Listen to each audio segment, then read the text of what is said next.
At the top of a golden tower where the desert meets the silence lives a prince who was once feared, and today he only observes. Alexander doesn't speak of his pains. He hides them in his eyes and in the wheels that keep him grounded. No doctor has been able to reach him.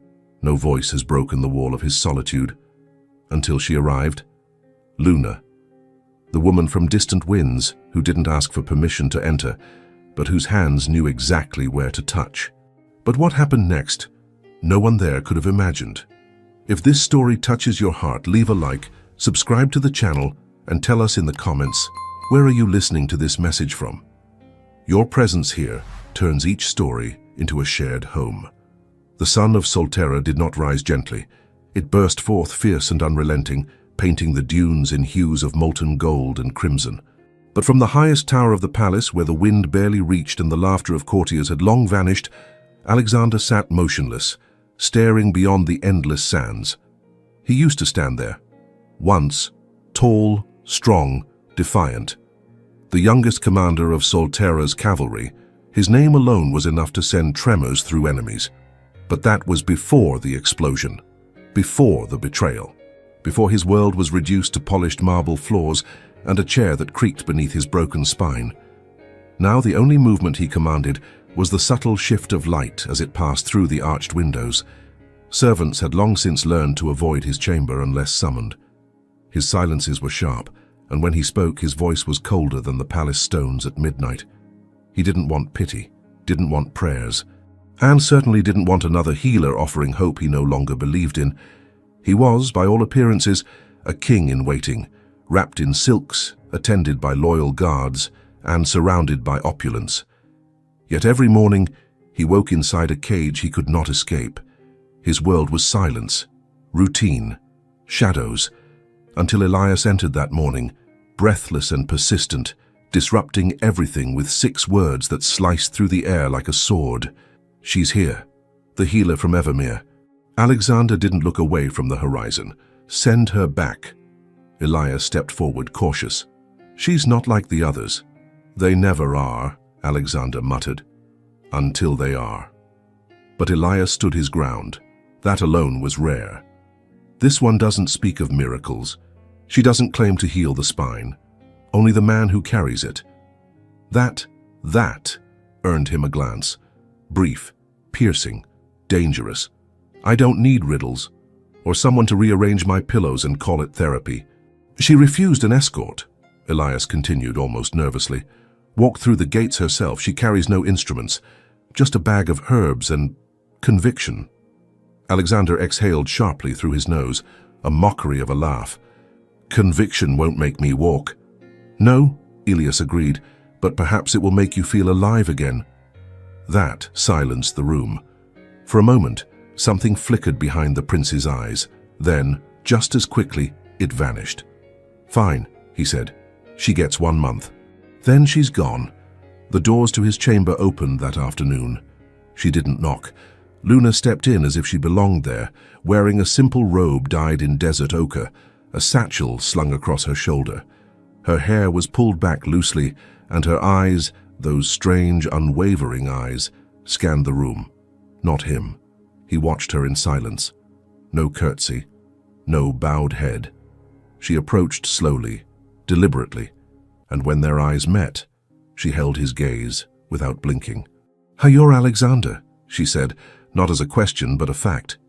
"And you're already dismissed," he replied dryly. She didn't flinch.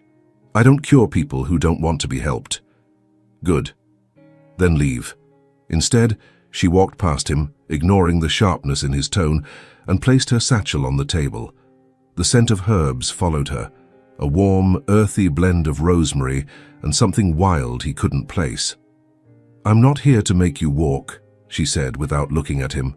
"I'm here to remind you that you're more than legs and titles." That struck something inside him, something raw. He wheeled closer, his voice low. "You presume much." "No," she said calmly. "I observe." And for the first time in years, Alexander had no response. That night, he couldn't sleep. The room smelled faintly of her, of salt air and pine leaves, of earth after rain. He hated how his mind lingered on her voice, how her presence had disrupted the stillness he'd crafted so meticulously. She didn't ask about the accident, didn't offer pity, didn't even mention the chair. That more than anything unnerved him. The next morning she returned. He expected her to start with rituals, to touch him. Instead, she lit a small bowl of herbs by the window and sat opposite him, folding her legs like a monk. "Close your eyes," she instructed. He stared at her, incredulous. "I don't meditate." "I didn't ask you to. I asked you to close your eyes." Something in her tone, unshaken, gentle but firm, left him no room for argument. Against his better judgment, he obeyed. "Breathe," she said, "not like a soldier, like a man who forgot he's alive." And so, in silence, with the sun warming his face, the prince, who hadn't trusted anyone in years, let himself inhale something more than air. He inhaled memory, regret, anger, grief. But somewhere beneath all that was stillness. And when he opened his eyes, Luna was watching him, not with sympathy, but with recognition. That evening he wheeled to the window alone. No servant helped him. He didn't even realize it until halfway there. A small thing, but to him, it felt like thunder. As he stared out across the desert, the sands shifted in the distance, shimmering under the dying light. And for the first time in years, he didn't feel like they were mocking him. He didn't know what Luna was doing, but something in him was moving. Something was waking up. And just as he closed his eyes again, he felt it, not in his legs, but in his chest. A flicker, a pulse, a beginning. She arrived at dusk, just as the desert sun began its slow descent behind the golden dunes of Solterra. The palace gates opened for her, not with ceremony, but with curiosity. The guards had never seen a woman quite like this. She didn't wear the robes of nobility, nor did she travel with an entourage. There was no royal crest, no chariot. Just a solitary figure wrapped in a robe the color of sun-warmed clay, her satchel slung over one shoulder, her eyes as steady as the wind she walked against. Her name was Luna, and the wind, it seemed to follow her. The palace steward, Elias, met her at the gates. He was a man of routines, of cautious words and careful gestures, but Luna's presence disarmed him before she even spoke. "You're not what I expected," he admitted, offering a hand. She looked at it briefly, then shook it with a grip firmer than he anticipated. "No one ever is," she replied. They walked through the stone corridors in silence. The air inside the palace was thick with the scent of incense and polished wood. Servants peeked from behind archways, whispering about the woman who claimed no title but whose name traveled farther than most kings. Luna took everything in quietly, the etched tiles beneath her feet, the velvet curtains hanging like sleeping spirits, the way even the walls seemed to hold their breath. She did not comment. She simply listened. Not with her ears, but with her presence. "He won't welcome you," Elias warned as they approached the West Wing. "He hasn't welcomed anyone in 3 years. "I'm not here for his welcome," she said calmly. He stopped walking. "You're aware of what happened to him, aren't you?" She met his gaze. "He was betrayed, he fell, he broke, and now he wears that pain like a second skin." Elias blinked, surprised. "That's not in any of the reports." "I don't need reports," she said. "I feel people." He resumed walking, this time with a strange reverence in his steps. They reached the outer chamber of Prince Alexander's quarters. Before Elias could knock, Luna raised a hand. "Let me go in alone." He hesitated. "He has thrown out trained physicians, threatened mystics. He once broke a cane over the head of a priest who dared mention healing." Luna's voice was quiet, but firm. "I won't mention healing." Then she stepped through the heavy doors. The chamber was vast, dimly lit by the last rays of sunlight filtering through arched windows. Alexander sat by one of them, his back to the door, the outline of his wheelchair casting a long shadow across the marble floor. He didn't turn. "Leave whatever potion you brought and go," he said, his voice laced with tired sarcasm. Luna didn't move. "I don't carry potions," she replied softly. His head tilted slightly. He hadn't expected a woman, certainly not one with a voice like hers, low, clear, without fear or flattery. "I don't do miracles," she continued. "I listen to the body. And sometimes it whispers things the soul refuses to hear." He turned then, slowly, to face her, and for the first time in years, he blinked. She wasn't beautiful in the way court ladies were. She wore no jewelry, no perfume. Her face was sun-kissed, her hair wind-tossed, but her eyes, those eyes, were like a storm held still. They unsettled him. "Who sent you?" he asked, studying her like a puzzle. "Your steward, your kingdom, maybe even your body," she answered. "But I chose to come." He wheeled closer, curious in spite of himself. "And what exactly do you think you'll fix?" "I don't fix," she said. "I work. With breath, with energy, with presence. But nothing moves unless you do." He laughed, a short, bitter sound. "If I could move, we wouldn't be having this conversation." She stepped closer, her tone steady. "I'm not talking about your legs." Silence thickened between them. He narrowed his eyes. "You're very sure of yourself." "No," she said, "but I'm sure of what I've seen. Men with broken spines, who led armies with nothing but their voice.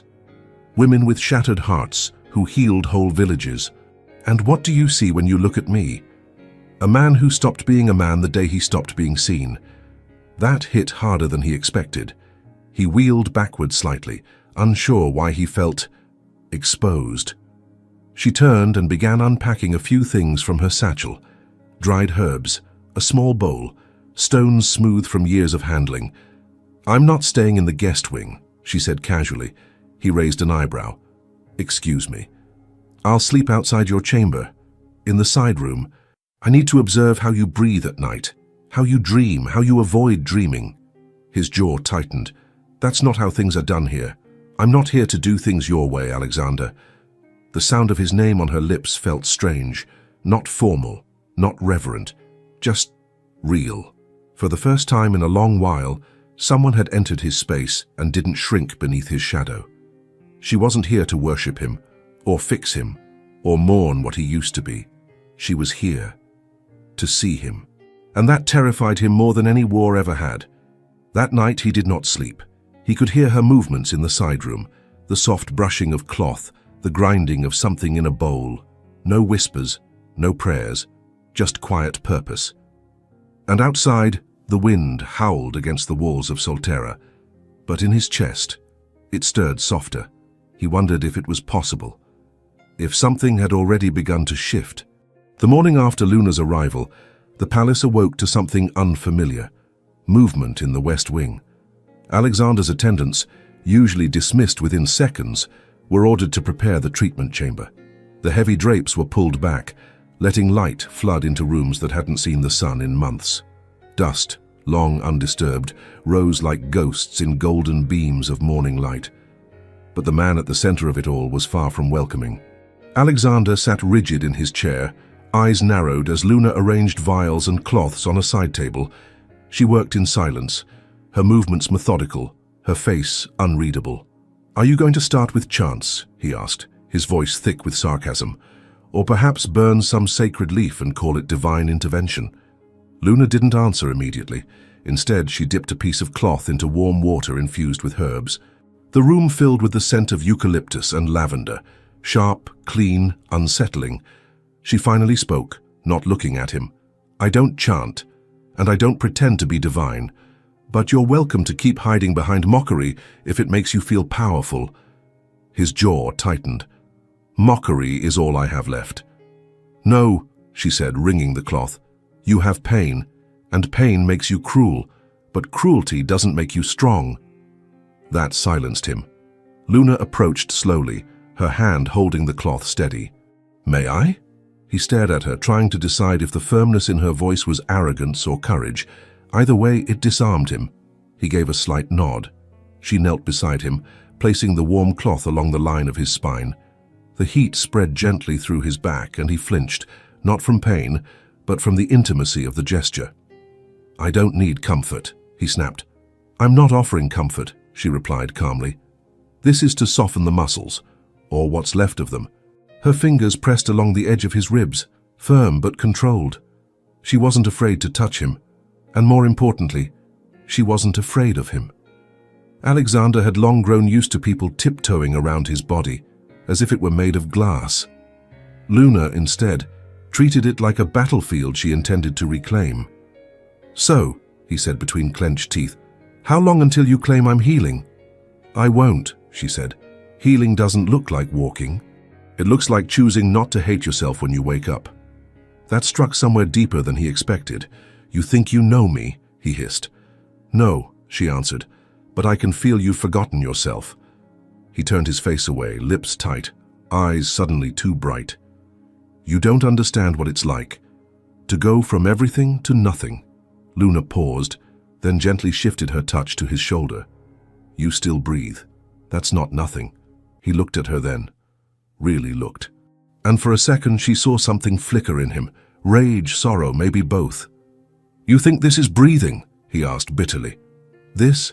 Sitting here, watching the world from a window like a broken ornament?" "You're not broken," she said softly. "You're angry. You're afraid. But you're still here. And if you're here, it means something in you hasn't given up." He wanted to argue, but the words didn't come. Instead, he looked away again. "I agreed to 1 month. Don't mistake that for surrender." "I don't want your surrender, Alexander," she said, rising to her feet. "I want your truth." He exhaled slowly, watching her as she moved back to the table. The room was still filled with tension, like a storm suspended in mid-air. But under it, something else stirred. Curiosity, unease, the faintest edge of something he didn't dare name. Later that day, Alexander dismissed his guards early. The silence of the palace returned, but it no longer felt protective. It felt exposed. He wheeled himself to the mirror near the bed, something he hadn't done in months. His reflection stared back at him, sharp jaw, sunken cheeks, eyes that had lost too much sleep and seen too much loss. He traced the edge of his face with one hand. "She doesn't pity me," he murmured aloud. For the first time since the accident, someone had touched him like he was real. That evening, Luna returned for the second session. This time she brought a different blend, clove and frankincense. The scent grounded the room in something ancient. "You don't speak much when you work," he noted, trying to regain some control. "I listen better in silence," she said. "The body always speaks first." "And what is mine saying now?" he asked with a cynical smirk. She didn't smile. "It's tired of being treated like a prison." He laughed bitterly. "It is a prison." "No," she said. "The prison is in your mind." He turned away, unwilling to look at her, but her words lingered, like a splinter beneath the skin. That night, sleep evaded him again. The air felt too alive, every sound too loud, every breath too shallow. His mind kept returning to her voice, her touch, her refusal to flinch. No one had ever spoken to him that way, not since before the accident, not since he was a man who commanded armies and believed his name alone could shape the world. Now, he didn't know what he believed. But one thing was certain: this woman, this healer with winds in her eyes, was not afraid to see what he had become. And worse, she might be the first person who refused to let him stay that way. The first morning of treatment began before the sun crested the dunes. The palace was still asleep, save for a faint rustle of fabric and the low hum of heated water being poured into copper basins. Luna was already in Alexander's chamber. She worked quietly, her movements slow and precise, as if aware that noise could crack whatever fragile space had begun to form between them. A wooden bowl sat steaming beside her, filled with herbs steeped in lavender, camphor and pine. The air smelled of old forests and rain-soaked earth, scents foreign to Solterra, like she'd brought pieces of distant lands with her. Alexander arrived in silence, wheeling himself in without a word. His face was unreadable, carved from habit and defiance. "You're early," Luna said, not looking up. "I couldn't sleep," he replied flatly. "Your herbs made my entire room smell like a forest." "It's working then," she said. He huffed, unsure if she was mocking him. "If you think you can massage me into a miracle, save yourself the trouble." "I don't want a miracle," she said. "Just honesty." That silenced him. Again. The first exercise was deceptively simple. She guided his hand to a wooden rod wrapped in linen. He gripped it clumsily. She placed her fingers over his, adjusting the angle, not with hesitation but with certainty. There was no gentleness in her touch, no fear of breaking him, just presence. That disturbed him more than he cared to admit. "You're not going to ask if it hurts," he muttered. "I can feel if it does," she replied, watching his shoulders, not his face. They moved in silence, her hands guiding, his body resisting. Muscles long unused trembled beneath his skin, not from pain, from memory. At one point the rod slipped from his grasp. It clattered to the floor loud in the stillness. He cursed under his breath. "This is ridiculous." She bent to pick it up. So is grief, when it's worn for too long. He looked at her sharply. She met his gaze without blinking. "Let yourself be bad at this, Alexander. Let yourself fail. That's how you'll learn what's still alive in you." He said nothing, but he took the rod again. Over the next days, a rhythm emerged. She came early, stayed late, worked in silence, spoke with purpose. Alexander remained resistant, sarcastic, and at times downright cruel, but he stopped dismissing her. Once, she brought a bowl of water laced with rosemary and lemon. He leaned in without being asked. Another day, she adjusted his posture while he sat upright in bed. He didn't flinch when her hand brushed his shoulder. Small things, but Luna noticed. His fingers, once stiff, were beginning to flex with less resistance. His arms, though still weak, were gaining control.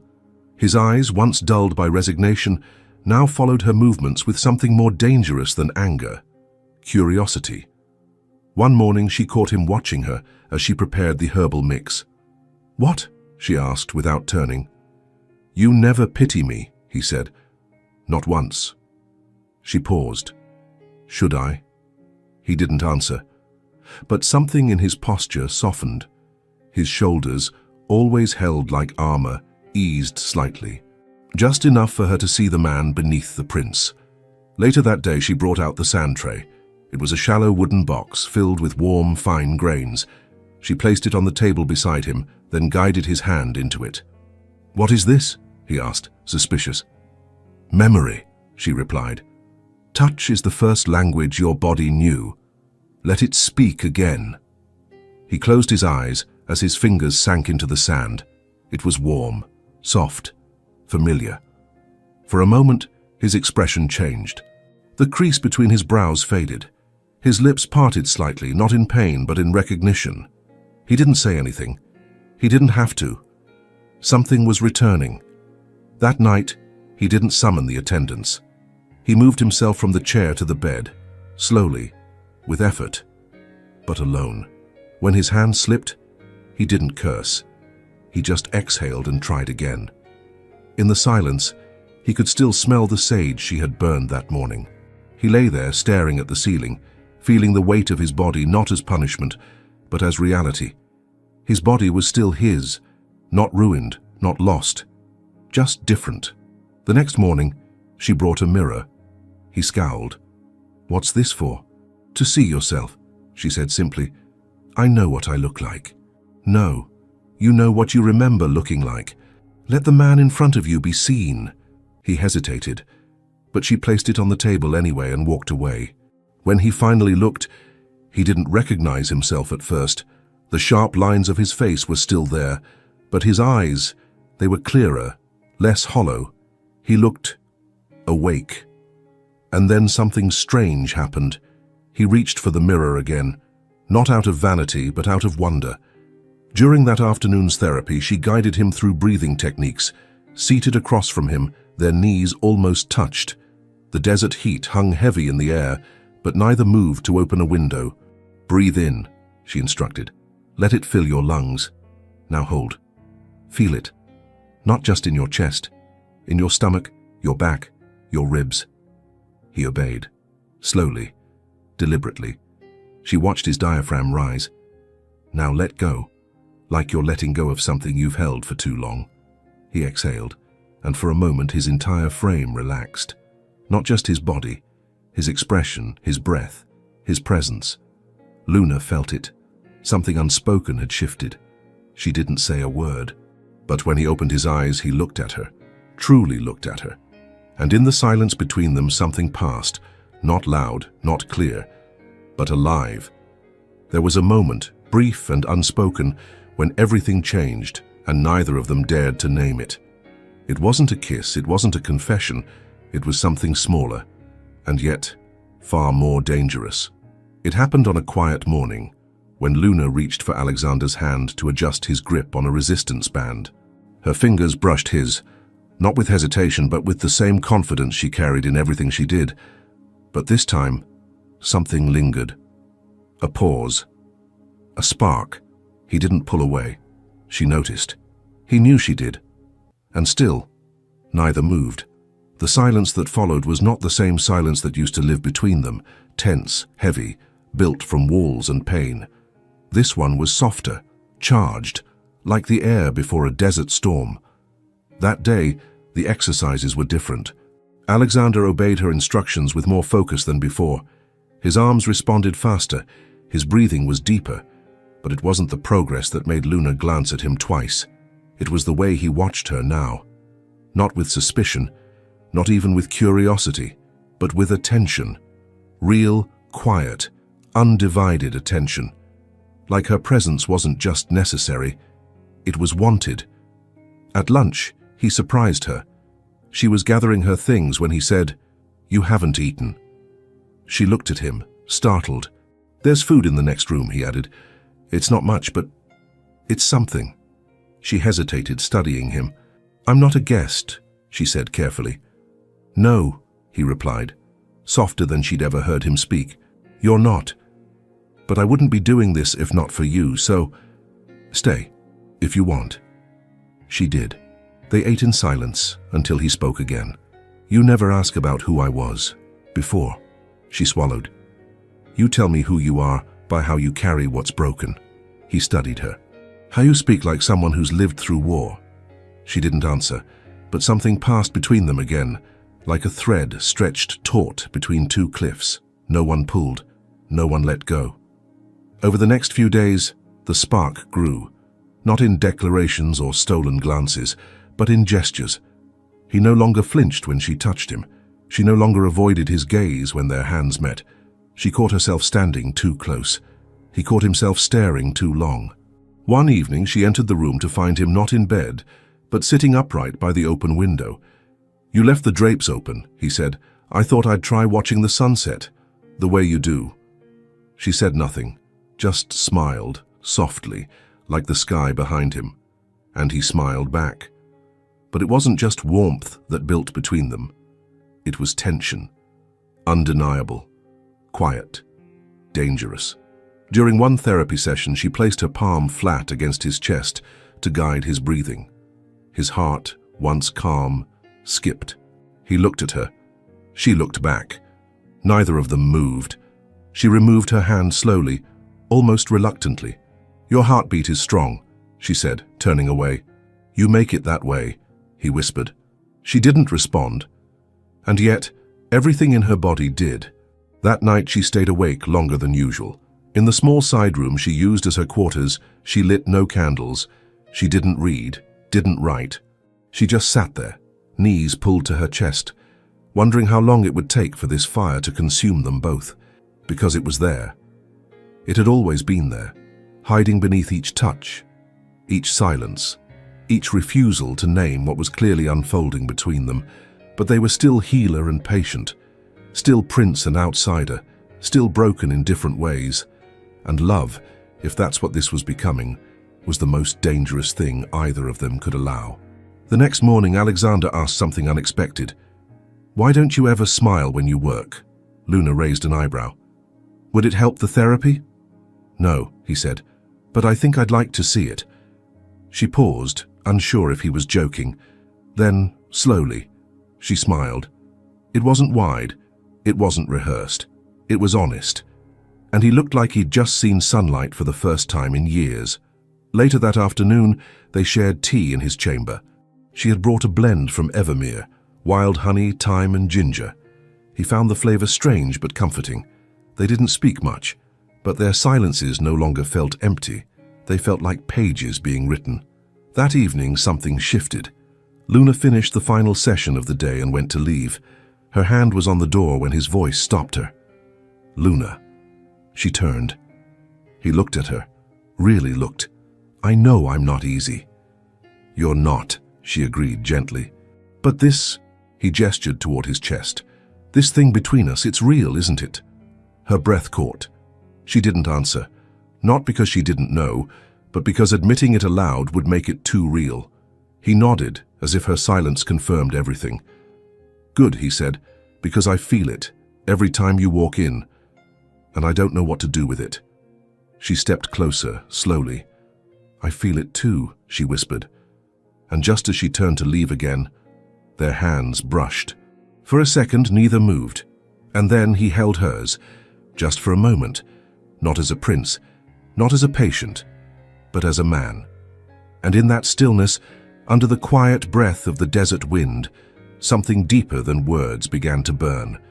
The bath was meant to be practical, therapeutic, nothing more. Luna had prepared it the same way she had every week, methodically, with herbs steeped in heat and steam. Sage for circulation, chamomile for calming, eucalyptus to draw out lingering tension. She had done this before. But today was different. The room was quiet, save for the occasional drip of water into the large stone tub nestled near the arched window. The fading sun cast an amber glow across the walls, wrapping the space in a warmth that felt almost sacred. Alexander wheeled himself in slowly, his expression unreadable. He didn't joke this time, didn't taunt her with sarcasm.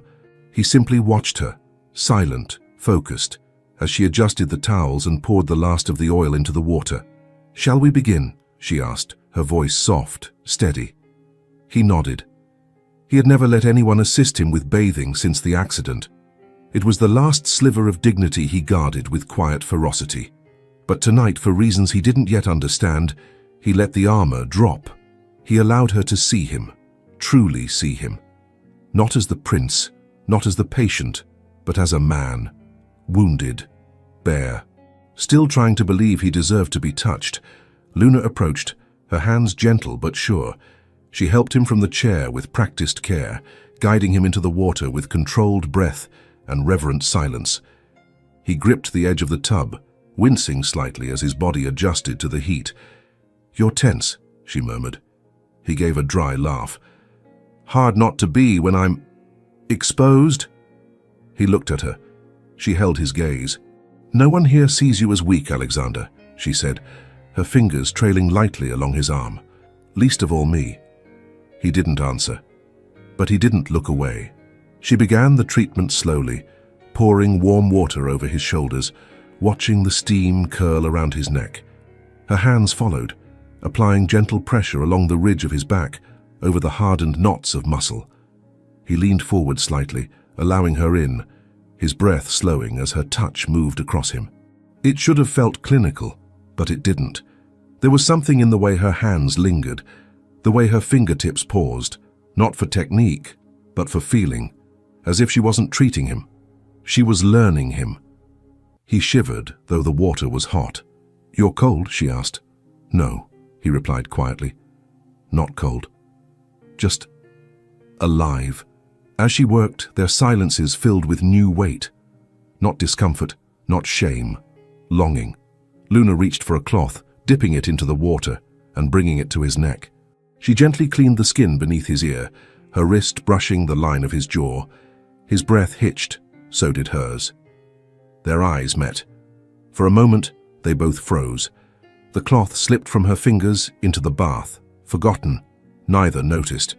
Her hand remained on his jaw, his moved to her wrist, and the space between them, once filled with tension, collapsed. She leaned in first. Or maybe it was him. Neither would ever be sure. All they knew was that their mouths met in the middle, gently, hesitantly, like a secret begging not to be heard. But once it began, it deepened. Slow, intense, barely breathing. His hand slipped behind her neck. Hers cupped the side of his face. They kissed like they were afraid to break each other, like two people who hadn't felt desire in so long. They forgot what it meant to be wanted. He felt her breath against his lips. She felt his heartbeat against her chest. It was real. It was irreversible. When they finally pulled apart, the world felt different. Luna's eyes searched his, uncertain. I didn't mean to." "You did," he said softly. "And so did I." She swallowed hard, her voice barely a whisper. "This changes things." He nodded. "Everything." A long pause stretched between them. Neither knew what came next, but neither wanted to undo what had just happened. She helped him from the water in silence, wrapping a towel around his shoulders, her hands trembling now, where moments before they had been so certain. Alexander didn't speak either, but his gaze never left her, as she wheeled him back to the bed and adjusted the pillow behind his back. She paused before stepping away. "I'll come early tomorrow," she said, her voice quieter than usual. He reached for her wrist. Just a light touch, not to pull her back, but to keep her close a second longer. "Luna." She turned. His eyes held hers. "I don't regret it." Her throat tightened. "Neither do I." And with that, she left. That night, Alexander lay awake in the silence of his chamber, listening to the faint sounds of the wind outside. But it was no longer the wind that haunted him.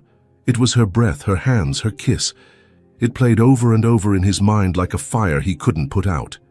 And in the room beside his, Luna sat cross-legged on the bed, staring at her palms.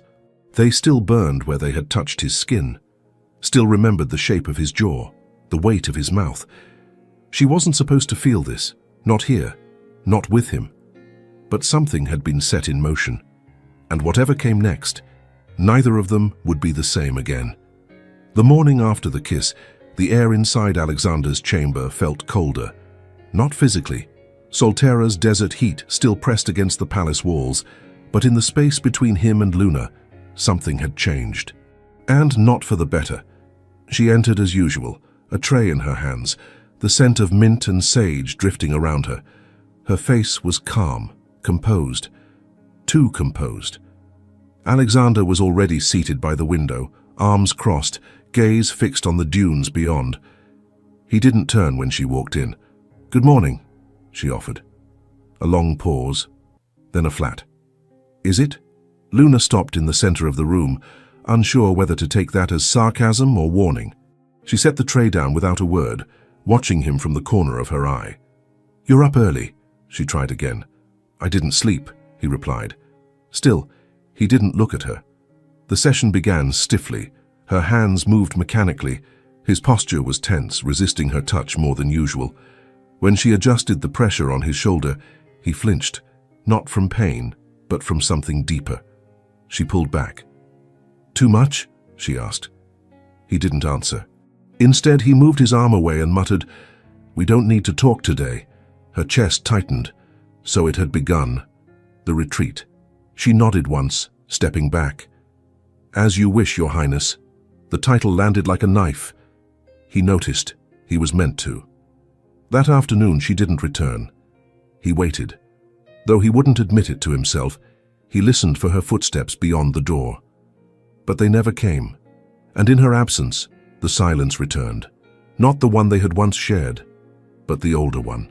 The cruel one. The silence of shame, of self-protection. The kind that tastes like regret.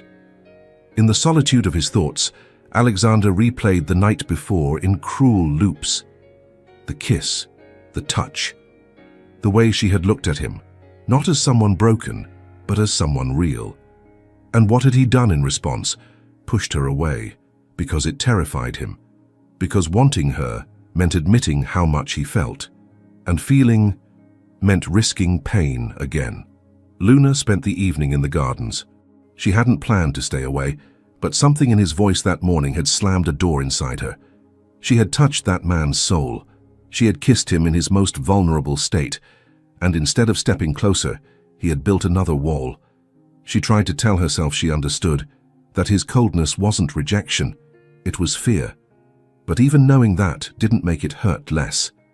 So she let the wind cool her cheeks, and she didn't cry. But she wanted to. The next day, the rhythm was broken. He was waiting when she entered, but everything about him was different. The eyes that once searched hers now avoided them. The voice that had once softened around her was back to being sharp and clipped. "We're late," he said. "Let's begin." Luna hesitated, then nodded. As she worked, she noticed the distance in every movement. He didn't flinch when she touched him, but neither did he respond. His breath was shallow, his body stiff. She leaned closer to adjust the angle of his wrist. He pulled away. "I can do it," he said. She straightened. "Alexander, I think it's better if we focus on the therapy," he interrupted. Her voice was barely a whisper. "And pretend the rest didn't happen?" His jaw clenched. "I'm not pretending. I'm choosing not to complicate this." Luna took a step back, her heart pounding in her chest. "Do you regret it?" He didn't answer, and that silence was the answer. That night, she didn't sleep. She sat by the open window of her quarters, staring into the black stretch of desert, wondering if she had crossed a line that was never meant to be crossed. But then she remembered his touch, his mouth, the way he had held her like he needed her more than breath. No, it wasn't a mistake, it was real. He was just afraid, and still, she couldn't be the one to fix that. He had to choose it. On the third day, he spoke first. "I pushed you away," he said quietly, as she prepared the herbal compress. Luna paused, then turned to face him. "I noticed." He nodded, eyes on the floor. "I didn't know how to let myself need someone." A silence fell. Then she said gently, "You don't have to need me, Alexander, but you have to stop lying to yourself." He looked at her then, truly looked. "I'm not used to being seen," he admitted. "Well," she said softly, "you're seen now."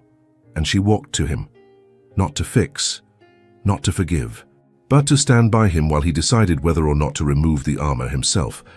They worked in silence again, but this time the silence wasn't rejection, it was rebuilding.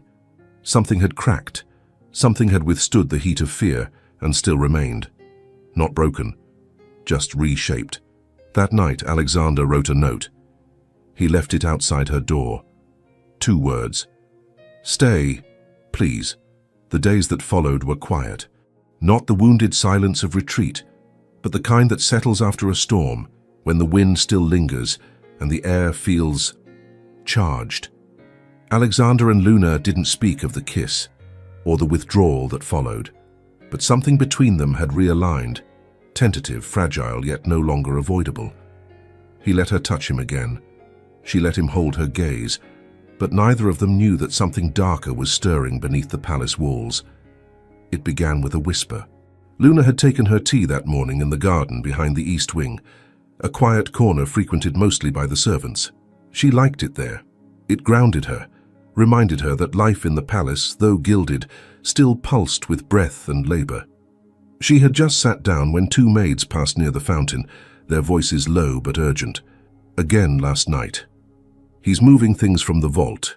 They say it's for the Northern Alliance." "Northern Alliance? There is no treaty." "Not since the prince." Luna straightened. Their voices faded as they disappeared down the path, unaware that someone had listened. Someone who remembered every word. That afternoon, while preparing a new batch of oils for Alexander's therapy, Luna paused at his ledger, a thick journal bound in dark leather, always left open on the side table near his chair. She'd never touched it before, never needed to. But today, something pulled her. She glanced toward the door. He was still in council. She opened the last page. What she saw made her stomach tighten. 2 sets of notations side by side, one in Alexander's strong, deliberate handwriting, the other slanted, messier, marked with symbols used only by the finance magistrate. But the numbers didn't match, not even close. That evening she said nothing during the session, but Alexander noticed her silence. "You're distracted," he said, as she wrapped a heated cloth around his upper arm. "I overheard something," she replied. He stiffened slightly. "About me?" "No, about your vault, your trade agreements. Something isn't right." He went still. "Explain." So she did. The voices near the garden, the mismatched notations, the strange frequency of deliveries in the southern wing, always after dark, always under orders bearing his uncle's seal. Alexander listened in silence, his jaw tight, his eyes darkening. "That ledger stays locked," he muttered. "Not yesterday," she said gently. He looked at her, this time not as patient to healer, not as man to woman, but as prince to someone he trusted. "Do you realize what you're saying?" he asked. She nodded. "That someone close to you is bleeding your kingdom, slowly, quietly, and no one is questioning it, because you're still being treated like a shadow of the man you were." That hit him like an arrow. He turned away, staring into the fire. "I should have seen it," he said bitterly. "I've been too busy, surviving." "No," she said, stepping closer. "You've been fighting every day, but now it's time to stand." They met again that night, in secret. Alexander summoned Elias to the study. Luna was there too, standing behind him in silent support. "I need access to every vault transfer from the past 6 months," Alexander ordered. Elias blinked. "But, Your Highness, your uncle—" "Will be consulted once I've reviewed the numbers," Alexander interrupted coldly. "Until then, this stays between us." The old steward hesitated, then nodded.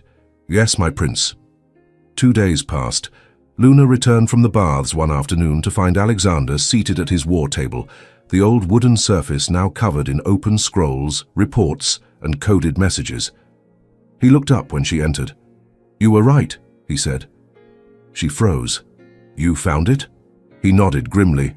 "My uncle has been funneling funds into phantom supply lines.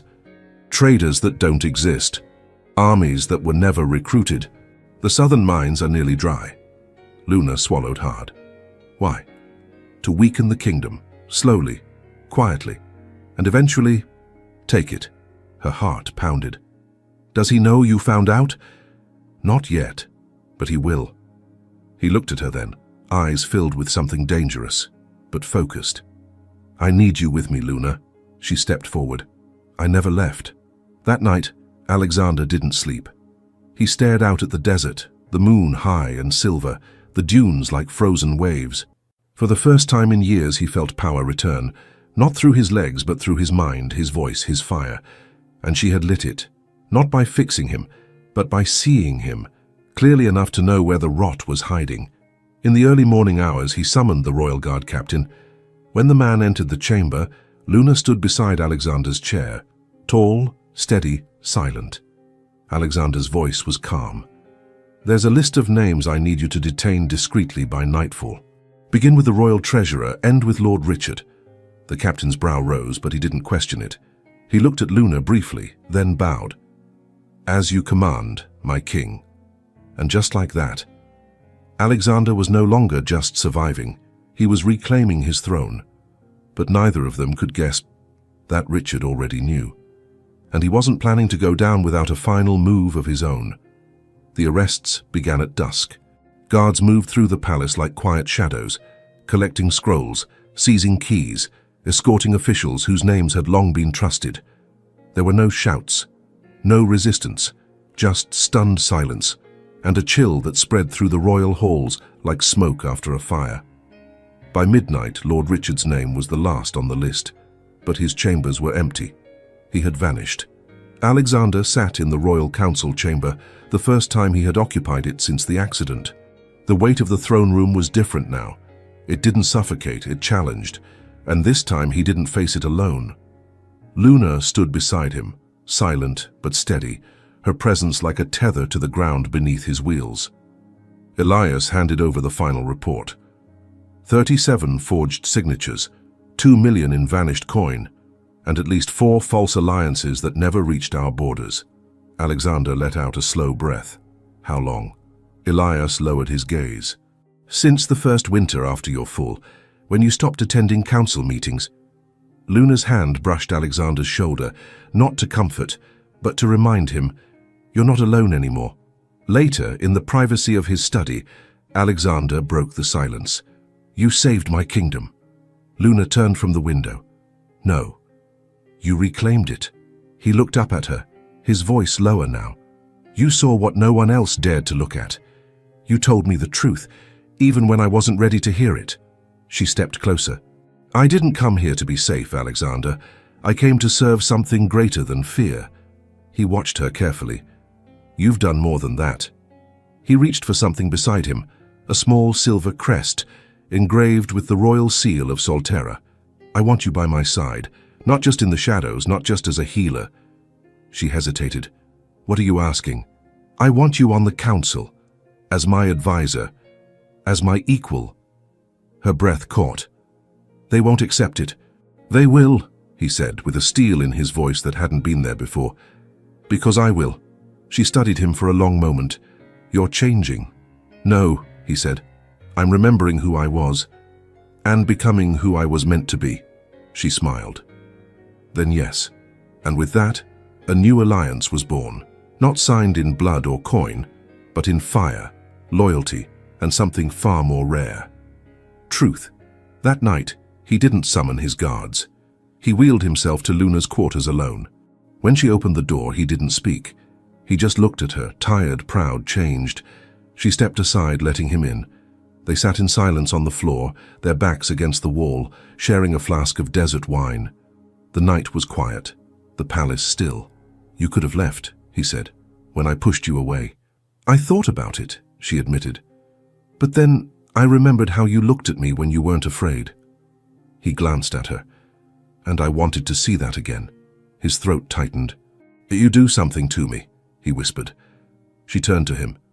What kind of something? You make me softer and stronger at the same time. She smiled faintly.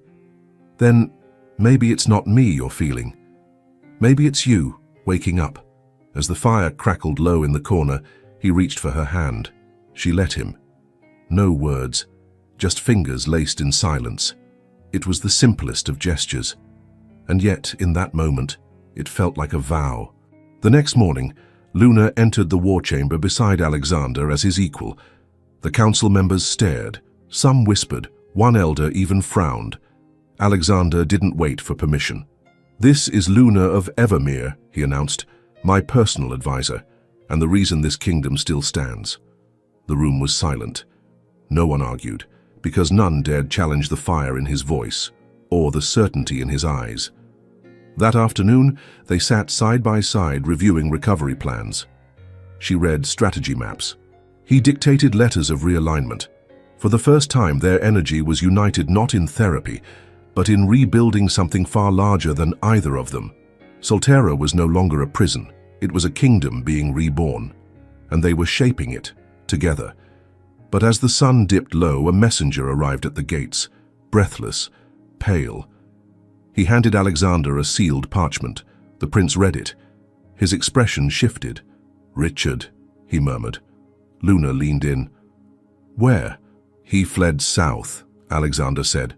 He's rallying old allies, border rebels, those who still see me as broken. A beat of silence passed between them. What will you do? She asked. He looked at her, eyes fierce, steady. I'll show them that the king they feared still lives. The desert wind that reached the palace that night carried more than sand. It carried news of war. Richard had not fled in silence. He was stirring old resentments, gathering deserters, corrupt merchants, and exiled warlords from the southern border. And he had numbers, more than anyone expected. Solterra was under threat again. But this time its prince was awake. The war chamber came alive at dawn. Maps were unrolled across long wooden tables, lit by the golden flare of morning sun. The council murmured in anxious tones, the air thick with urgency.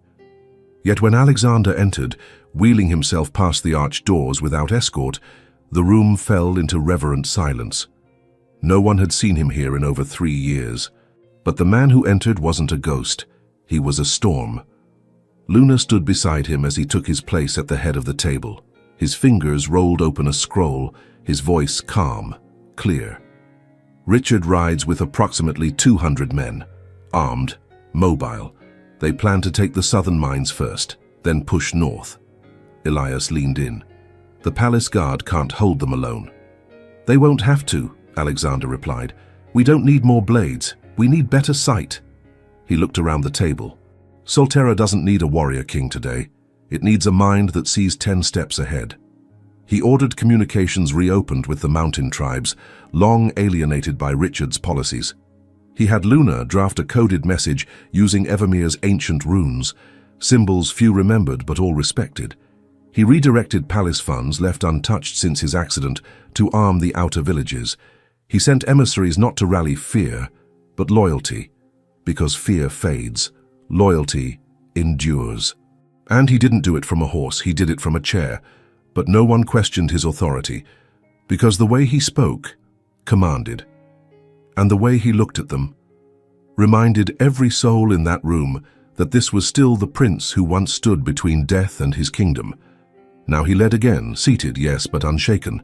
In the evenings, he and Luna reviewed movements in the old observatory. Holographic maps projected rebel paths onto glass panels. Luna stood by the compass table, reading enemy trajectories. Alexander sat beside her, issuing counter-orders, marking supply chains, adjusting flank positions with the precision of someone who'd never forgotten what it meant to protect his people. "This is who you were," Luna whispered one night, eyes gleaming. He turned to her. "No, this is who I still am." And in that moment, she saw it. His strength wasn't in the body he lost. It was in the fire he refused to let die. The first confrontation came at the outpost of Mirren Vale. Alexander, against every recommendation, insisted on being there, not as a figurehead, but as leader. He was wheeled into the command tent by Luna herself as stunned soldiers stood at attention. He didn't waste time with formalities. "Richard expects a frightened boy hidden behind palace walls," he said. "Instead, he'll find a man who sees farther than his rage." He turned to the captain of the archers. "When he charges through the ravine, you wait for my signal." "But, Your Highness, my signal." No one argued, because the prince's voice no longer trembled. The battle lasted 27 minutes. Alexander watched from the cliff's edge in a reinforced chariot, custom-built by palace engineers on his orders. Luna stood beside him, her hand steady on his shoulder, ready for the worst. But he didn't blink. He waited, watched. And when the dust clouds rose from the rebels' charge, he waited longer still, until they were in the ravine, trapped by their own speed. Then he raised his hand, a single gesture. The sky filled with arrows. Victory wasn't in the blood spilled, it was in the silence that followed, and in the way his men looked at him afterward, not as a wounded king, but as a leader reborn. Back at the palace, the people lined the roads. They'd heard the story already, not of the battle, but of the prince who returned, the prince who couldn't walk, but who never stopped rising. Children placed flowers along the stones. Elders bowed as he passed. Luna, riding beside him, watched every face light with hope. Hope they hadn't felt in years. That night, Alexander stood, arms resting on the rails of the balcony overlooking the capital. He couldn't feel his legs, but he felt everything else: the breeze, the scent of dust and jasmine, the warmth of victory without arrogance. Luna joined him. "They'll remember this day," she said softly. He nodded. "Not because I fought." "No," she smiled. "Because you led." He turned to her. "I couldn't have done it without you." She tilted her head. "Would you have let yourself try?" Another pause. Then, with a quiet strength in his voice, "Maybe not. But you didn't wait for me to be ready. You showed me what was still there." They stood in silence, side by side. But the war wasn't over yet, and Richard wasn't finished. The palace bell rang at dusk, 3 slow chimes, low, deliberate, final. It was the sound of justice. Richard had been captured at the edge of the southern cliffs, trying to flee across the desert under a false name, with forged seals and a chest of stolen gold strapped to a camel that refused to obey him. His army had already dissolved. His allies had vanished like sand in the wind. Now, he stood shackled in the great hall of Solterra, no longer a regent, but a traitor. Alexander entered without ceremony. No crown, no robe. Just the quiet power of a man who no longer had anything to prove. He wheeled himself through the stone aisle as the court fell silent. His gaze found Richard's and held it. "You once called me weak," Alexander said. "Said the kingdom would die in the hands of a man who couldn't stand." He paused. "Look around. Solterra stands. And you." "Don't," Richard sneered. "You let a woman run your kingdom. A healer, a foreigner." Alexander's jaw tightened. "No," he said, "I let her save it." He turned to the guards. "Strip him of title and lands. Let him live, so he sees the kingdom rise without him. The judgment echoed like a closing gate, and when Luna stepped into the hall beside Alexander, the people didn't whisper. They bowed. That evening, the sky over Solterra was on fire with stars. The city below pulsed with celebration. Music drifted up from the lower courtyards. Lanterns danced like golden spirits above the rooftops, but Alexander remained in the quiet of his chambers, gazing out across the dunes. Until Luna entered. He didn't turn. "You were right," he said softly. She stepped closer. "About what?" "About everything." A long silence. Then he faced her. "I've worn a crown of stone since the day I fell. Let pain rule me. Let fear decide who I could be. But when you touched me, Luna, when you looked at me without flinching, something woke up." Her eyes softened. "You woke yourself." He shook his head. "No. I breathed because you reminded me how." He reached for her hand. She took it. This time, no hesitation. "Do you regret it?" she whispered. He stood, slowly, carefully, his hands gripping the rails of the balcony. His legs did not carry him far, but they carried him enough. He faced her. "I regret every day I kept you at a distance." Her breath caught. He stepped closer. "I tried to protect myself from you, when all I ever needed was you." His hand touched her cheek, warm, real. "I'm not asking you to heal me anymore," he said. "I'm asking you to choose me, as I am. Not as a prince, not as a man trying to be whole, but just me." Her eyes shimmered. "I already did." He leaned forward. Their lips met again, this time with no confusion, no shame. Just the fullness of everything they had survived to feel. The kiss wasn't rushed. It wasn't desperate. It was earned. And when they pulled apart, her forehead rested against his, their breath shared in the space between heartbeats. That night, he didn't sleep alone. Not for lust, not for comfort, but for connection. For the first time, he let himself be seen, fully. The scars, the stillness in his lower limbs, the fragility he once feared, and she never looked away. Her touch was reverent, not careful. Her gaze said, "You are still whole."